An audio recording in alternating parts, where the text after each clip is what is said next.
Segundo Crônicas, capítulo 1, a partir do versículo 6. Salomão ofereceu ao Senhor 1000 holocaustos sobre o altar de bronze na tenda do encontro.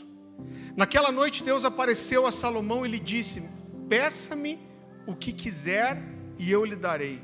Salomão respondeu: tu foste muito bondoso para com meu pai Davi e me fizeste rei em seu lugar. Agora, Senhor Deus, que se confirme a tua promessa ao meu pai Davi, pois me fizeste rei sobre um povo tão numeroso quanto o pó da terra. Dá-me sabedoria e conhecimento para que eu possa liderar essa nação, pois quem pode governar esse tão grande povo?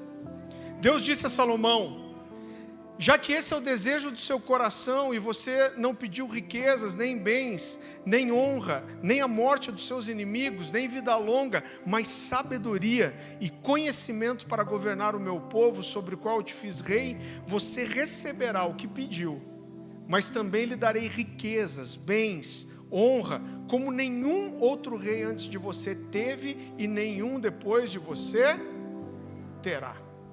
Amém, queridos? Deixa eu só fazer um parênteses aqui. A gente voltou há 2 semanas trabalhar com o nosso departamento infantil. Irmão, vai sair em nome de Jesus. Irmãos têm nos procurado, dado ofertas específicas, e a gente acredita que daqui umas 2 semanas, talvez, Dani, vai estar funcionando por fé. Mas enquanto a gente não tem, eu quero pedir uma grande ajuda para você. A gente está todo mundo próximo do palco aqui, então eu queria que você ajudasse com seus filhos, irmão. Né? As crianças estão indo lá para a sala de pastores, mas o seu pastor aqui tem um problema de concentração. E eu fico ouvindo a criança, daqui a pouco eu estou conversando com ela. Então nos ajude, por favor. Amém? Então é muito interessante porque Salomão aparece aqui no texto bíblico. A gente falou na semana passada sobre o pecado de Davi e a criança que ele clamou ao Senhor para que vivesse, mas que o Senhor matou, levou do mesmo jeito. E a verdade é que Salomão, ele aparece no texto bíblico como um sinal profético de um novo tempo sobre Israel. Então o nascimento de Salomão, ele fala não só de uma restauração na vida de Davi e Batseba, mas fala de uma restauração e de um novo tempo sobre todo Israel.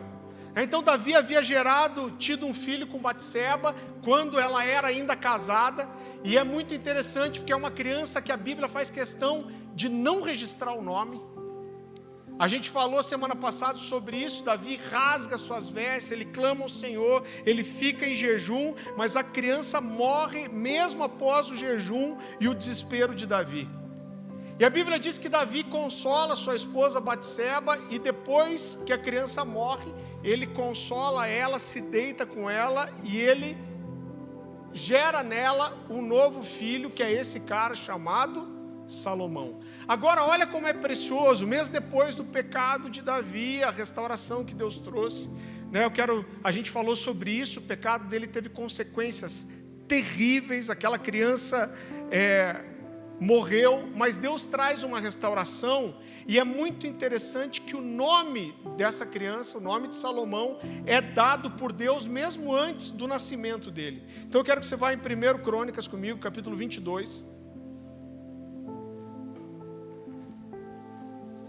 1 Crônicas capítulo 22, a partir do versículo 11.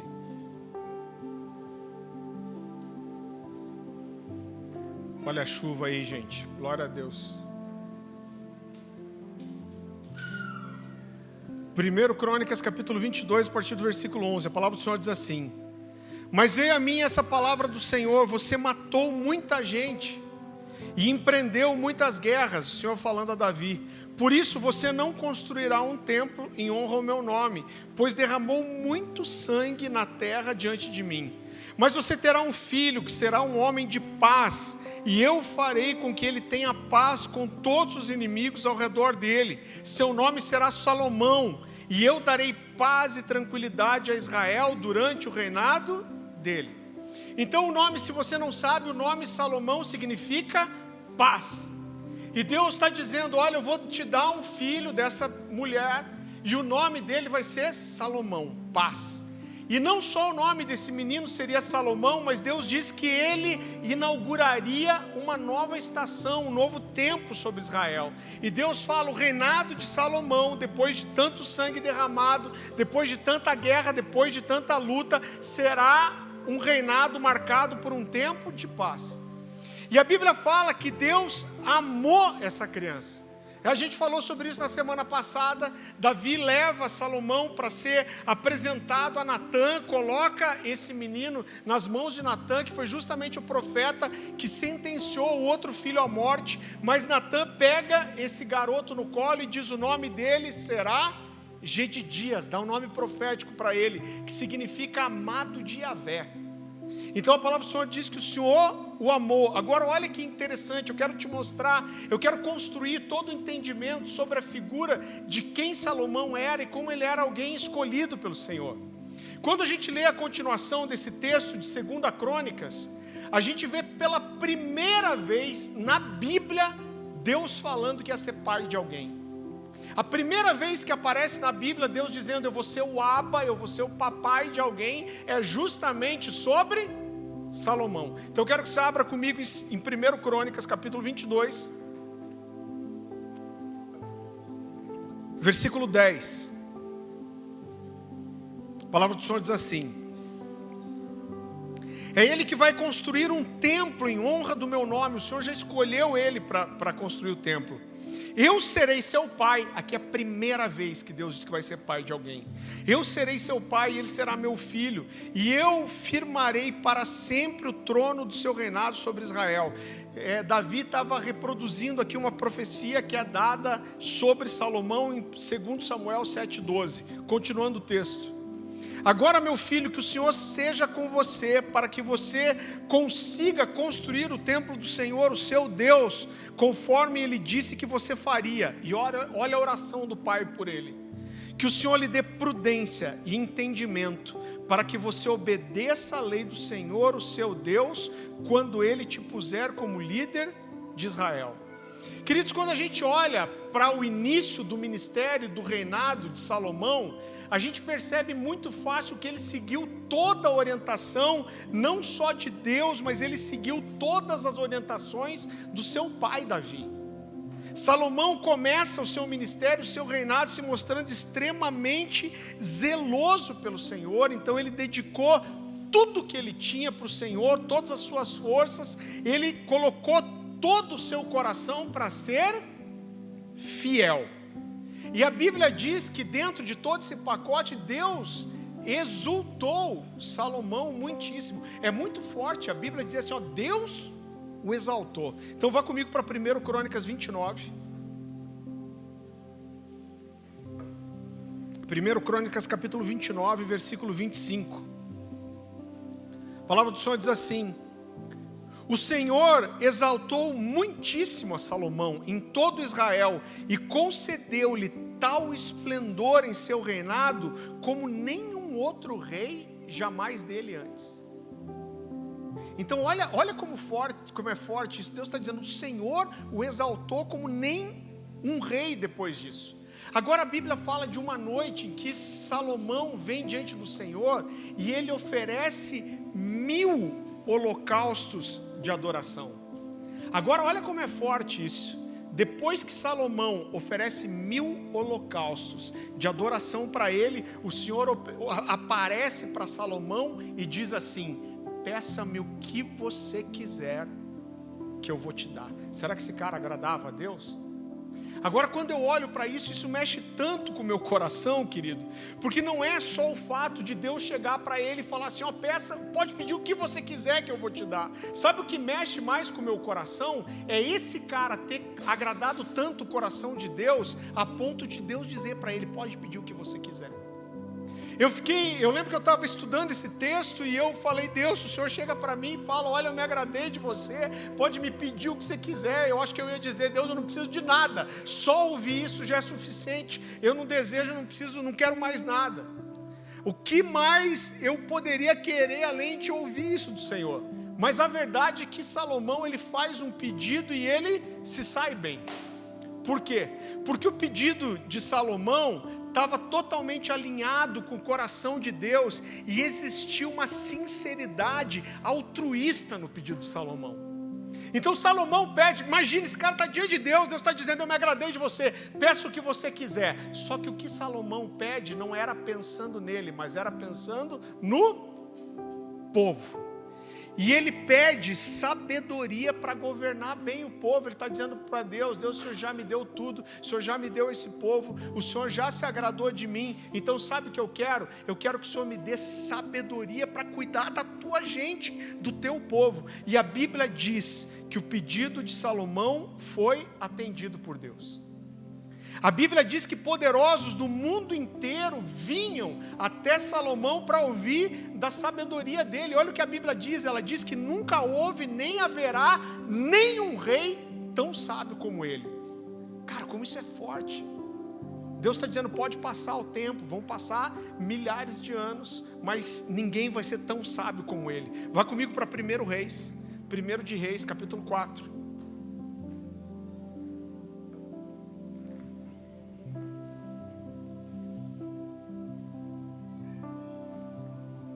A partir do versículo 29, a palavra do Senhor diz assim: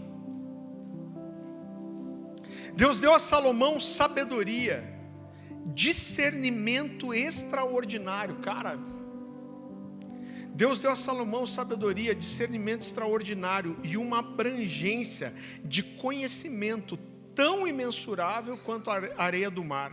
A sabedoria de Salomão era maior do que de todos os homens do Oriente, bem como de toda a sabedoria do Egito. Ele era mais sábio do que qualquer outro homem, mais do que o Esrita Etã, mais sábio do que Emã, Calcol e Darba, filhos de Maol, e a sua fama espalhou-se por todas as nações em redor. Irmão, quando a gente olha para tudo isso, você vê que Salomão, ele tinha tudo para ser o cara. Ele tinha tudo para ser o rei mais incrível de toda a história de Israel. Ele atraiu o favor de Deus, suas ofertas receberam a aprovação de Deus. Quando ele inaugura o templo, o Filipinho falou disso, quando ele inaugura o templo, depois de fazer tudo conforme Deus ordenou, a Bíblia fala que a presença da glória entra no templo de tal forma, olha a manifestação de Deus, a ponto dos sacerdotes não conseguirem prestar o seu ofício, porque ninguém enxergava nada. Por quê? Porque Deus estava ali. Ele foi o rei mais sábio, mais poderoso, mais rico que já havia existido, e olha para isso, Salomão foi fiel ao Senhor por pelo menos 24 anos.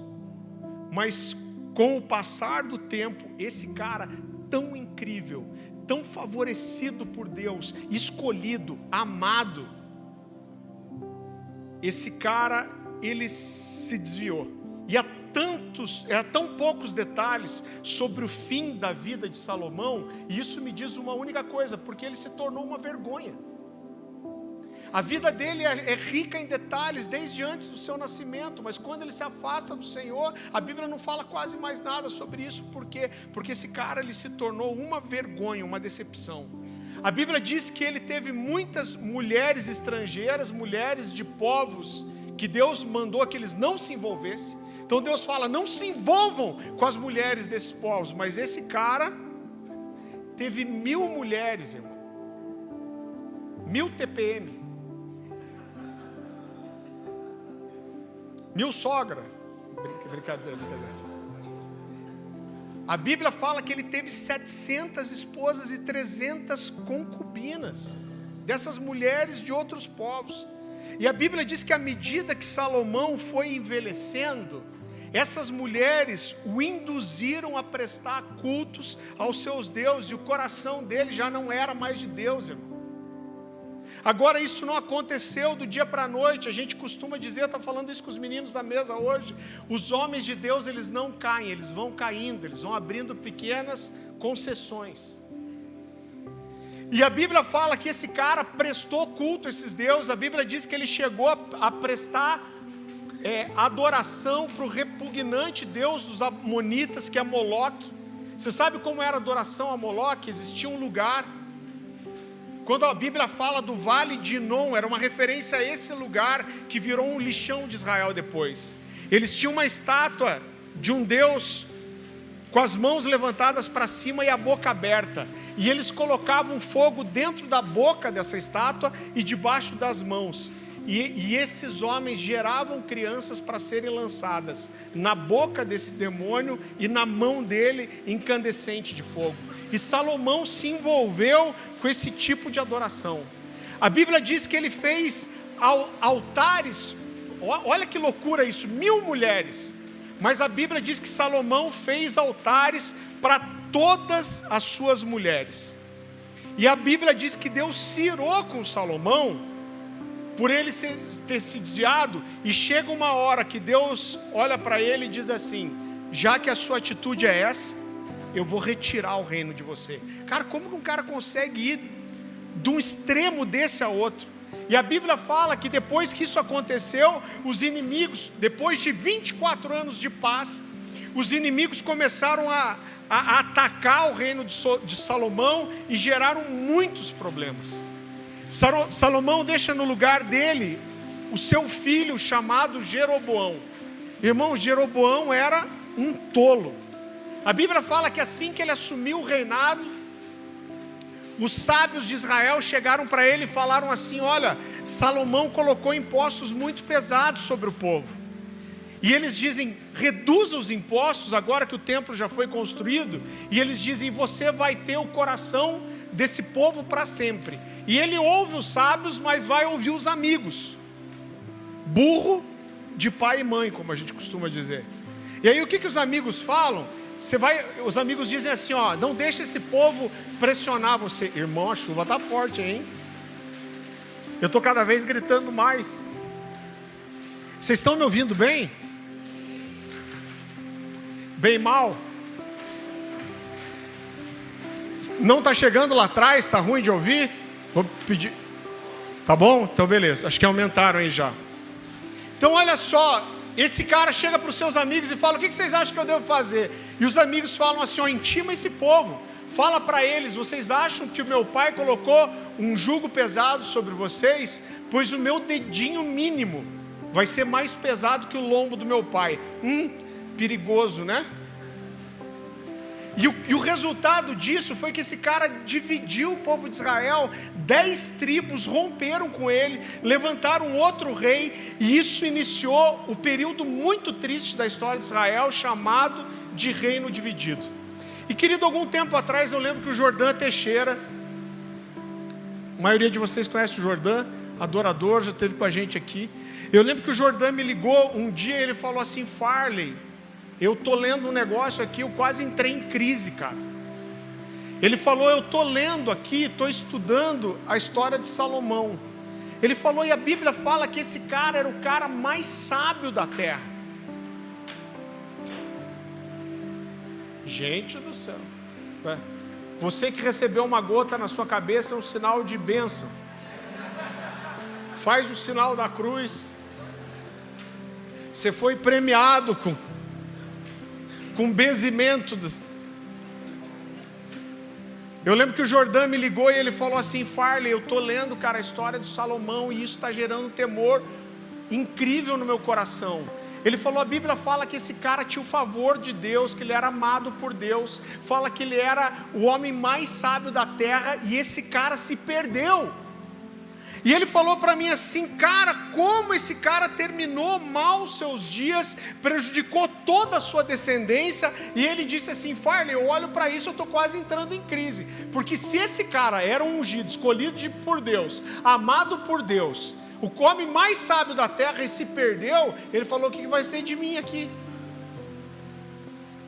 E eu lembro que o Jordan me falou isso. Ele falou: cara, me diz alguma coisa sobre isso. Eu falei: Jordan, eu já fiz essa pergunta muitas vezes para Deus, e eu disse: eu acho que eu tenho a resposta. Ele falou: então me diz qual é a resposta. Querido, em primeiro lugar, a gente precisa fazer uma distinção aqui, para entender que a Bíblia diz que Salomão não era só inteligente, a Bíblia diz que ele era sábio. Sabe qual é a diferença da sabedoria e da inteligência? É porque a sabedoria, ela está muito mais ligada à forma que você usa a sua inteligência. Então a sabedoria, ela fala de usar a sua inteligência com prudência, com equilíbrio, com astúcia, com maturidade. E a Bíblia fala que Salomão, ele não era só inteligente, mas ele era sábio. Agora, isso foi tudo que Salomão deixou de ser a partir de um certo momento da sua vida. É muito interessante porque lá em Eclesiastes capítulo 7, versículo 8, Salomão diz assim, que melhor é o fim das coisas do que seu começo. Então eu acredito que ainda no final da vida esse cara alcançou um genuíno arrependimento. Agora, como esse cara começou tão bem e conseguiu terminar tão mal, irmão? O que aconteceu com a sabedoria dele? E eu acho que eu sei o que aconteceu. Sabe o que aconteceu com a sabedoria de Salomão? Ele não seguiu o próprio conselho dele. Eu quero que você abra comigo em Provérbios capítulo 9.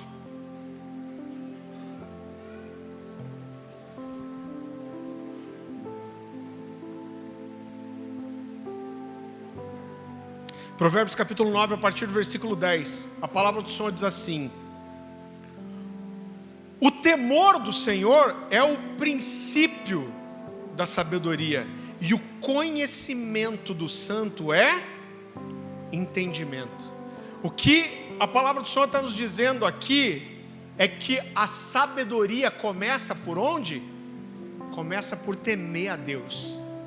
Ele mesmo falou, olha, o temor do Senhor é o princípio da sabedoria. A sabedoria começa em se temer o Senhor. E eu quero dizer para você com toda a convicção do meu coração, que quando Salomão perdeu o temor, ele comprometeu a sabedoria. Sabe quando esse cara começou, está aparecendo goteira para tudo quanto é canto, misericórdia. Ainda bem que a gente tem um funcionário. E vão fazendo um X pega um spray de tinta lá, vai fazendo um X onde está caindo gota. Agora olha só, querido. Quando Salomão perdeu o temor do Senhor, ele comprometeu a sua sabedoria. Quando Salomão abraçou a imoralidade, ele comprometeu a sua santidade. Ele comprometeu também o seu discernimento, e ele comprometeu a sua sabedoria. Agora Salomão, ele começa cheio de temor de Deus. Ele começa cheio de temor pelo Senhor. Ele obedece às ordens do seu pai. Olha que precioso isso. A Bíblia fala que esse cara, ele faz um movimento estratégico. E ele se casa com a filha do faraó do Egito. Por que ele faz isso? Para acabar com a guerra.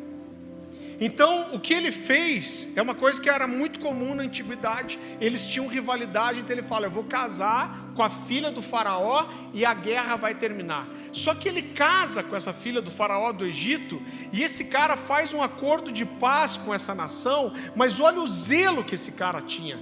Quando ele constrói o templo, o famoso templo de Salomão, que não é o do Edir Macedo, ele constrói simultaneamente o palácio real. E olha o que a Bíblia diz em 2 Crônicas, abre comigo. 2 Crônicas, capítulo 8.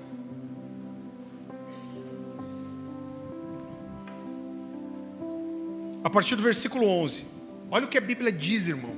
Eu estava estudando, eu li esse texto e nunca tinha percebido isso. Salomão levou a filha do faraó da cidade de Davi para um palácio que ele havia construído para ela. Então está dizendo que ele construiu um palácio para essa mulher. Agora por quê?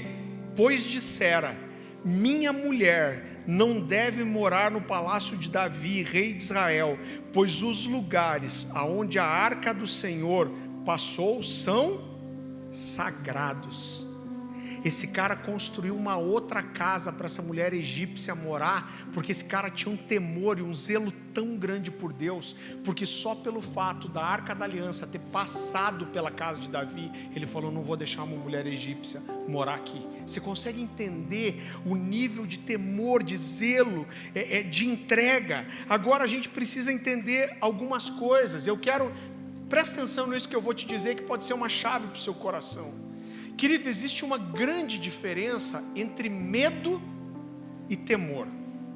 Eu vou usar uma analogia aqui muito simples, eu gosto muito dos exemplos simples, até bobos, porque eles deixam fácil de entender. Querido, a gente tem medo do homem mau, do bandido, do ladrão, e você faz tudo para se prevenir desse cara, de invadir sua casa, de roubar seus bens, de fazer mal para sua família. Então o que a gente faz? A gente põe muro na nossa casa, a gente põe cerca elétrica, a gente contrata uma segurança, você põe câmeras, por quê? E a gente não quer nem pensar num cara desse entrar na nossa casa. Isso é medo do homem mau. Agora olha só, a maioria de nós aqui provavelmente, quando chega o final do ano, você vai sair de férias e você vai para onde?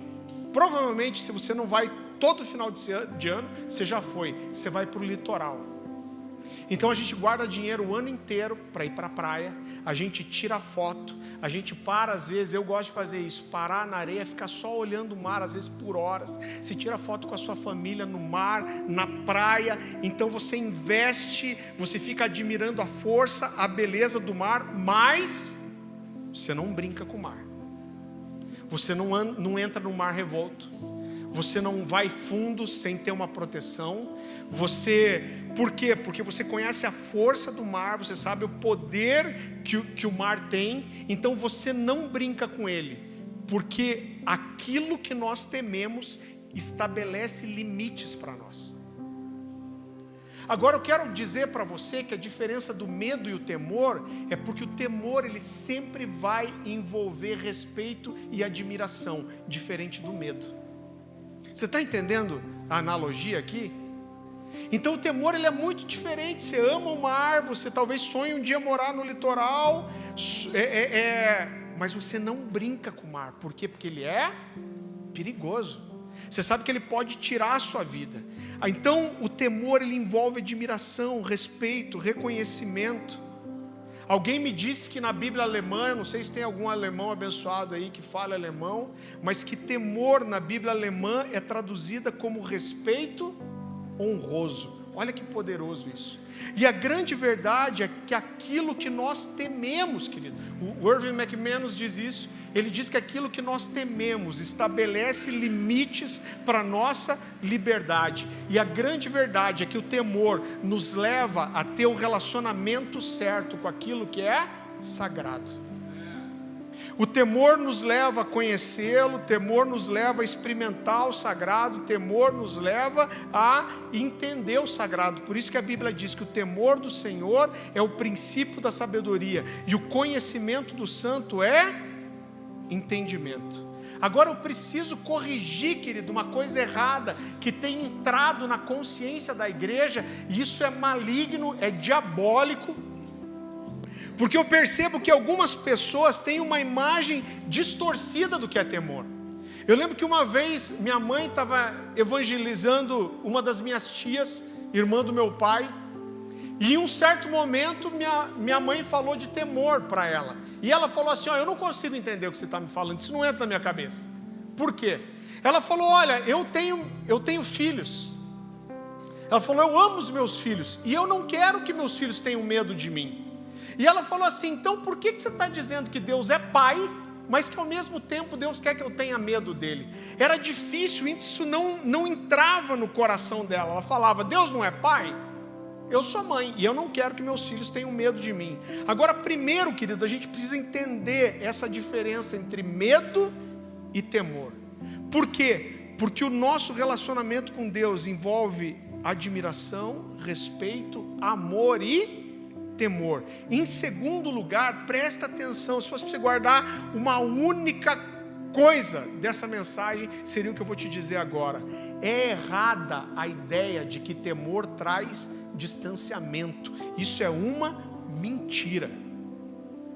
O temor nos faz nos relacionar da maneira correta, irmão, com aquilo que é sagrado. O temor faz parte da intimidade. A grande verdade é que o temor, ele nos leva para a intimidade e não nos distancia dela. É o contrário. Salomão tinha intimidade com Deus, a ponto de Deus chegar para ele e falar: cara, me peça o que você quiser que eu vou te dar. Agora foi justamente a falta de temor de Salomão que fez ele pecar contra Deus e se afastar. Então fica claro a gente perceber que o temor aproximou Salomão de Deus. Agora a perda do temor afastou ele do Senhor. Então não foi a suposta liberdade. Eu não sei quem de vocês assistiu a minha participação no Hub do Morada lá. Eu falo, cara, sobre o temor do Senhor, algumas coisas, e enche de gente dizendo: não, a gente não pode ter temor. Você está pregando a lei, você está pregando o Antigo Testamento. Agora não foi como se fosse uma liberdade. Parece que as pessoas acham assim: não, a liberdade é eu entender que eu posso pecar e fazer o que eu quiser e que eu não vou pagar conta nenhuma. O cara acha que isso é liberdade. Agora, não foi essa suposta liberdade do não temor que aproximou Salomão de Deus. Pelo contrário, a falta de temor foi o que afastou Salomão de Deus. Foi o que comprometeu a sua sabedoria, o que comprometeu a sua inteligência e o que comprometeu justamente o seu relacionamento com Deus. É por isso que a Bíblia não diz que a intimidade do Senhor é para aquele que o ama, ela não diz que a intimidade do Senhor é para aquele que adora, não diz que a intimidade do Senhor é para aquele que acredita no Senhor, mas o Salmo 25:14 diz que a intimidade do Senhor é para aqueles que o temem, aos quais ele fará conhecer a sua aliança. Outra versão diz assim: a intimidade do Senhor é para aqueles que o temem, aos quais ele fará conhecer os seus segredos. Então isso fala de um lugar, querido, de proximidade, de intimidade. Eu lembro que alguns anos atrás eu li um livro do John Bevere ali, chamado A Recompensa da Honra. É um livro incrível, a gente tem aqui na loja. 10% de desconto também. E ele conta uma história, ele fala de um grande televangelista americano que caiu em pecado de adultério, que foi crime de violação de correspondência. Esse cara teve um pacote de coisas que levaram ele não só a arrebentar seu ministério, mas a ser preso. E ele disse que ele estava com um amigo um dia, e esse cara chegou para ele e falou assim: John, eu vou visitar aquele pastor fulano de tal. Ele falou: aquele conhecido? Ele falou: é. Falou: esse cara está na cadeia, eu creio que Deus está trazendo uma restauração para a vida dele, que algo está sendo renovado. Ele falou: eu queria te levar lá, vamos visitar ele? E o John, muito curioso para conhecer o cara, foi. E disse que foi, fez uma primeira visita, e disse que nessa primeira visita ele já viu naquele homem sinais de arrependimento, sinais de uma restauração do seu relacionamento, da sua vida com Deus. E ele começou sozinho a visitar aquele cara. E disse que quando ele criou uma intimidade maior com esse cara, um dia ele chegou para o cara e falou assim: cara, me conta uma coisa, eu tenho que te perguntar. Ele falou assim: eu via você pregando, você era tão apaixonado por Jesus. Ele falou: eu vejo você falando dentro de uma cela agora, e eu vejo que você é apaixonado por Jesus de volta. Mas ele fala assim: quando você perdeu o seu amor, a sua paixão por Jesus? E esse cara disse que não titubeou e falou assim: não, você está enganado, eu nunca perdi minha paixão por Jesus. Aí o John Bevere falou: não, cara, na boa, cara, você adulterou, você cometeu crime, você está preso por causa disso, você vai dizer que você não perdeu o seu amor por Jesus? Ele falou assim: eu nunca perdi o meu amor. O que eu perdi foi o meu temor. Eu achei que não ia haver juízo para o meu pecado. Eu continuei amando Deus, mas eu não temia Ele mais. Agora, querido, olhe para essa sequência inevitável. Quando Salomão perdeu o temor do Senhor, ele comprometeu a sua sabedoria. E quando ele abriu mão dos limites que o temor estabelece, ele se afastou de Deus. E ele comprometeu também a sua intimidade. Ele se envolveu com as mulheres que Deus tinha proibido. Ele abraçou a imoralidade dessas 1000 mulheres. Ele abraçou a idolatria dessas 1000 mulheres. E eu quero dizer para você: olha esse pacote. imoralidade e religiosidade sempre andam de mão dada. Isso é um pacote. Eu vou te dizer que as pessoas com o discurso mais religioso dentro da igreja que eu conheci até hoje eram as pessoas mais mergulhadas em imoralidade. Eu lembro que uma vez eu fiz, isso é só um parênteses, e eu não estou fazendo apologia aqui para tatuagem. O corpo é seu, a vida é sua, você tem seus pais, você tem que ver com eles. Mas eu lembro que uma vez eu postei uma foto no Facebook de uma tatuagem que eu achei bonita. Eu falei, cara, vai vir uma enxurrada de pergunta aqui, perguntando sobre o que a Bíblia diz. E eu fiz um texto simples, explicando, olha, a Bíblia diz isso ela não diz. Eu não estou dizendo que é para fazer, eu não estou dizendo que é bonito, eu só estou dizendo que a gente não pode ir além das Escrituras e que a Bíblia não diz que é pecado. Irmão, e veio ali um monte de gente, e eu com muita paciência tentei responder todo mundo. O povo adora uma polêmica, né? Porque acho que são mais de 1000 e poucos comentários nisso. Só que um cara da igreja entrou em contato comigo e falou assim, pastor, eu preciso falar sério com você. Eu falei, cara, tudo bem. Ele falou, o que aconteceu? Ele falou, eu li seu texto falando de tatuagem e eu fiquei muito preocupado. Porque eu quero saber, inclusive, se essa é uma posição da igreja, porque eu tenho 2 filhas e eu entendo que quando você faz uma tatuagem, você faz um pacto de sangue, porque tem relacionamento, tem derramamento de sangue. A minha primeira pergunta à vontade de falar assim, sabe, a sua filha você levou para furar a orelha, né? Marcou para sempre, saiu sangue, daí não tem problema. Mas esse cara falou, cara, eu estou muito preocupado com isso, irmãos, o que eu fiz? Eu falei, cara, eu não quero gerar problema nenhum para você. Eu falei, mas se você olhar meu texto, eu vou dizer que não é um incentivo, e vou dizer que os filhos precisam estar sujeitos aos pais, e quem orienta isso são os pais. Eu falo outra coisa, que tudo depende do ambiente que você está. Se você escolheu congregar numa igreja que não aceita isso, você não deve ir para isso, irmão. Eu tive toda a paciência do mundo, expliquei, pedi perdão se eu gerei algum inconveniente para ele. E aí, depois que eu conversei com ele, mas gastei assim, acho que 1h30 conversando com ele, falando, irmão, me entenda, se você acha que é errado, você pode continuar achando, eu só quis mostrar o que a Bíblia diz, não é opinião. Você pode continuar tendo sua opinião e achando feio, achando ruim, não querendo que seus filhos façam, é seu direito, só não diz que a Bíblia diz uma coisa que ela não diz. E eu fiquei super preocupado e liguei para o líder desse cara.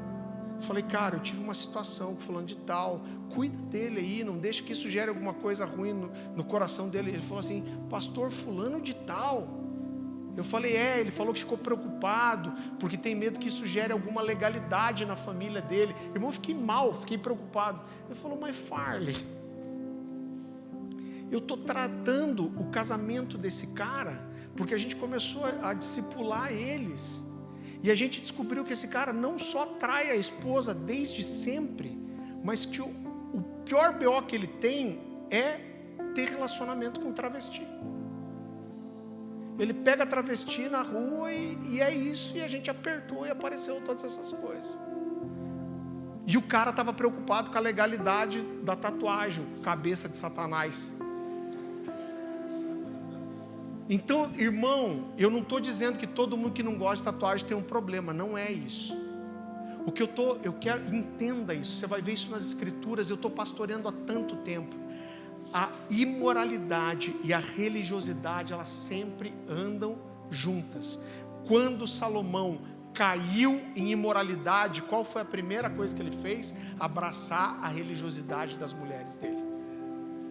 E você vê um padrão, querido, de comprometimento. Então, as pessoas que conhecem a Deus, mas deixam o temor do Senhor, elas comprometem a sua sabedoria. Elas se tornam religiosas, elas tentam mostrar uma espiritualidade que elas não vivem. Você sabe uma coisa que o pecado faz com você? Olha que interessante isso. A Bíblia fala que Deus tinha um relacionamento íntimo com Adão e Eva. Então toda a viração do dia, o que é a viração do dia na Bíblia? É o pôr do sol. Deus vinha e passeava com Adão e Eva no jardim. Olha isso. Mas a Bíblia diz que quando eles escolhem pecar e eles comem do fruto do conhecimento do bem e do mal, O Senhor aparece depois na viração do dia e chega para ele e fala: Adão, cadê você? E a Bíblia diz que ele se esconde. E aí Deus fala: Adão, cadê você? Ele diz: eu me escondi porque tive medo. E aí Deus fala para ele assim: mas por que você teve medo? E sabe o que é interessante? Que ele não diz que teve medo porque pecou, ele não diz que teve medo porque desobedeceu, ele não diz que teve medo porque comeu o fruto que não era para comer. Ele diz o quê? Eu tive medo porque estou nu. E eu pergunto para você, qual era o problema de ele estar nu? Sabe qual era o problema de ele estar nu? Nenhum. Só que quando ele abraçou o pecado, a mente dele desconectou de Deus. Ele perdeu a sua sabedoria, o seu discernimento, e ele já não conseguia saber aquilo que agradava a Deus ou não. Imoralidade e religiosidade andam de mãos dadas, mas tudo começa, querido, com a falta de temor. E eu vejo hoje uma igreja que não teme ao Senhor. Quem perde o temor compromete uma coisa essencial para a vida cristã. Eu sei que a gente tem algumas pessoas aqui na igreja que andam de moto. Eu não ando de moto. Não deixa o Gabs tirar a carteira de moto não, hein? Eu não tenho carteira de moto, mas todo mundo que anda de moto e já caiu diz assim: cara, o problema da moto é quando você começa a ficar bom. Sabe por quê? Porque você começa a pilotar a moto, você começa com medo. Só que você vai ficando bom, você vai ficando bom. E aí você vai perdendo o medo. Você vai perdendo o medo. E é aí que você se estatela. Então, o crente que perde o temor, ele perde uma coisa essencial para a vida cristã. Salomão foi comprometendo, ele foi entrando em vários pecados, ele foi insistindo no pecado. E sabe o que mais fere meu coração? É porque quando a última vez que Dalila amarra ele, o cabelo dele é cortado, e ela grita: Salomão, seus inimigos estão vindo contra você. A Bíblia diz que ele pensava que mais uma vez ele poderia se libertar. Se eu não me... E eu estou falando quem? Salomão metido, o que está fazendo aqui? Sansão. E a Bíblia diz, se eu não me engano, Juízes 19, 20, diz que ele tentou se livrar pela última vez, porque ele não percebeu que o Espírito do Senhor já havia se afastado dele. Sabe por quê? Porque o crente, ele não cai, ele vai caindo. Em Jeremias, eu amo Jeremias, Deus chega para o povo e dá uma palavra de bênção. Deus está dizendo para eles: olha, eu vou abençoar vocês, eu tenho um favor para derramar sobre vocês. Ele está dizendo: escute, eu vou trazer algo muito especial sobre vocês. E olhem o que é a promessa e a bênção que Deus derrama sobre o povo. Jeremias 32, a partir do versículo 37.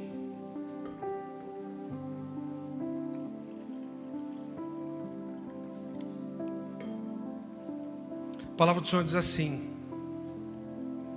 olha a palavra de bênção: certamente eu os reunirei de todas as terras para onde os dispersei. Deus está dizendo: eu vou trazer Israel de volta.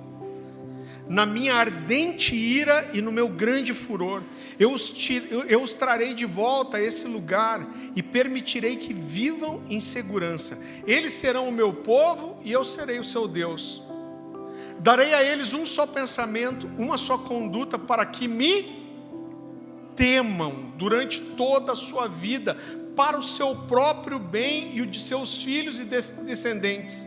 Farei com eles uma aliança permanente, jamais deixarei de fazer o bem a eles, e farei com que me temam de todo o coração, para que jamais se desviem de mim.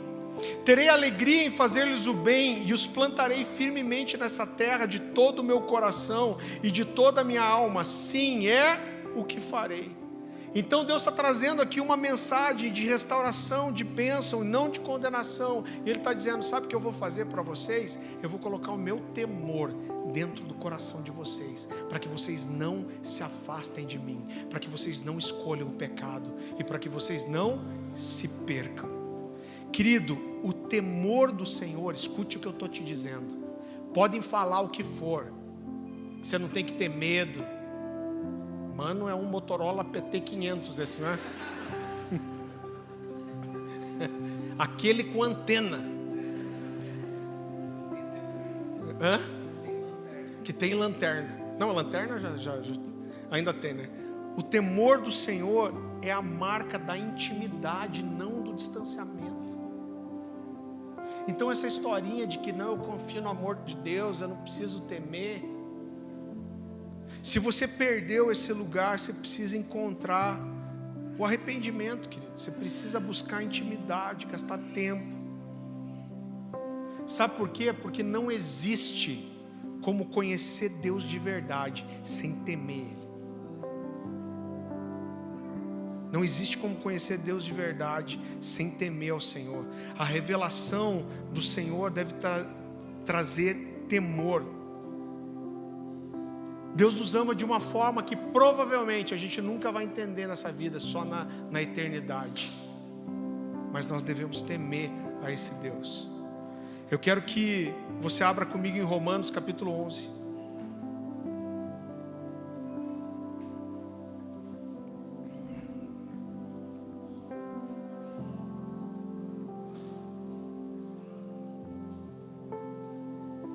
A partir do versículo 22.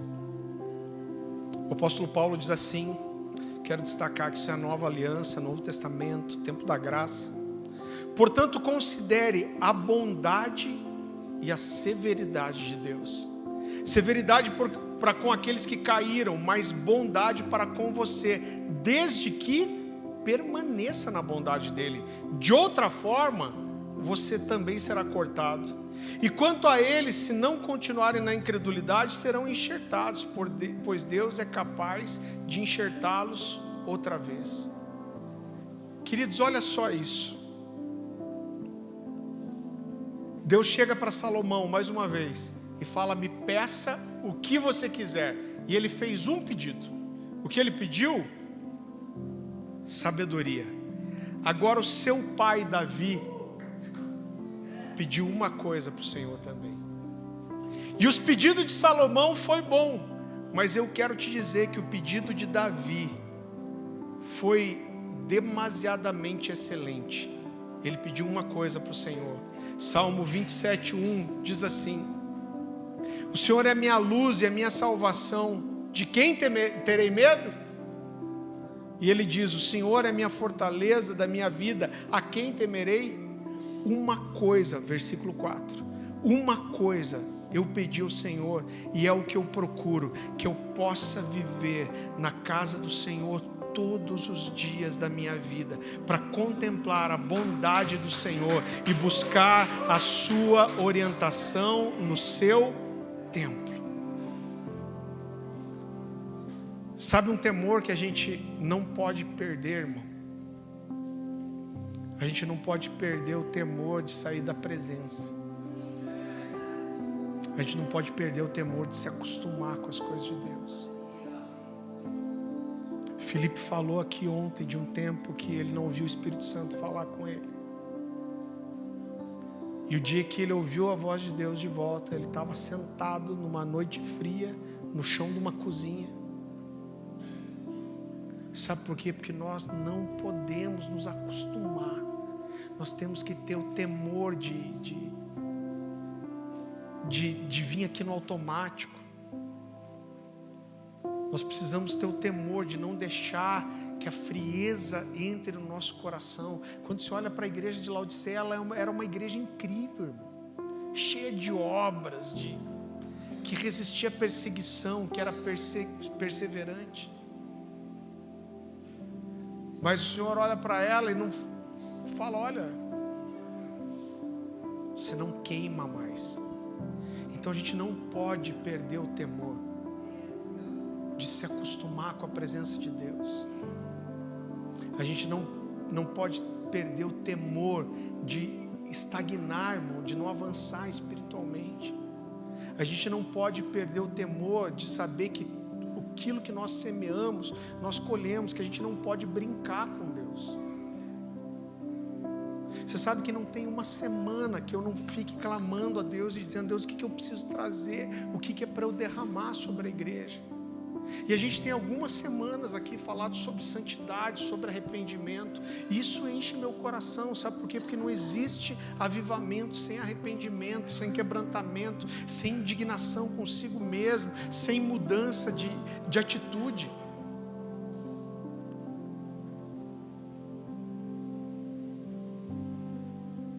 Eu estava vendo, voltando aos comentários lá, cara, como isso está entrando no coração da igreja. As pessoas descendo o sarrafo lá, e um cara hoje estava dizendo assim: vocês são todos religiosos, estão preocupados mais com a mudança externa do que interna. Deus não quer mudança externa. Cara, que burrice. Como que alguém vai mudar internamente? Isso não vai refletir para fora. A Bíblia vai falar: aquele que mentia, não minta mais e diga a verdade. Não, mas tem que ser mudado por dentro. Não existe mudança interna que não vai refletir na sua vida fora.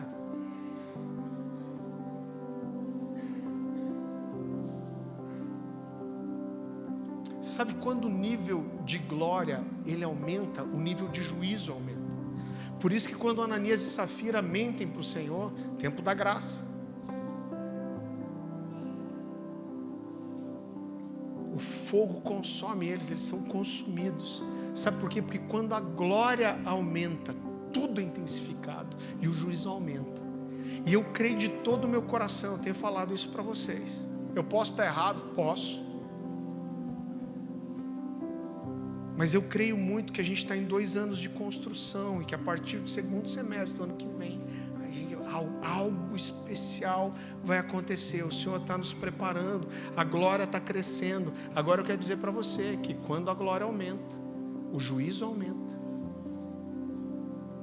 o poder aumenta, a responsabilidade aumenta. Não deixa ninguém mentir para você. Sabe que uma das experiências mais incríveis que eu tive com Deus, era um adolescente ainda. Eu estava dormindo, eu senti Deus entrar no meu quarto. E cara, eu não sei te explicar, eu pulei da cama e fui assim com a mão para ligar o interruptor, que eu queria ver o Deus que estava ali. Cara, quando eu fui botar a mão no interruptor, me deu um temor tão grande, que eu falei: eu vou morrer, que eu me joguei no chão, não tive coragem de acender luz nenhuma. E eu fiquei chorando no chão, não sei quanto tempo, porque eu não tinha coragem de levantar a cabeça. Eu falei: se eu olhar, Deus vai me matar, eu vou morrer.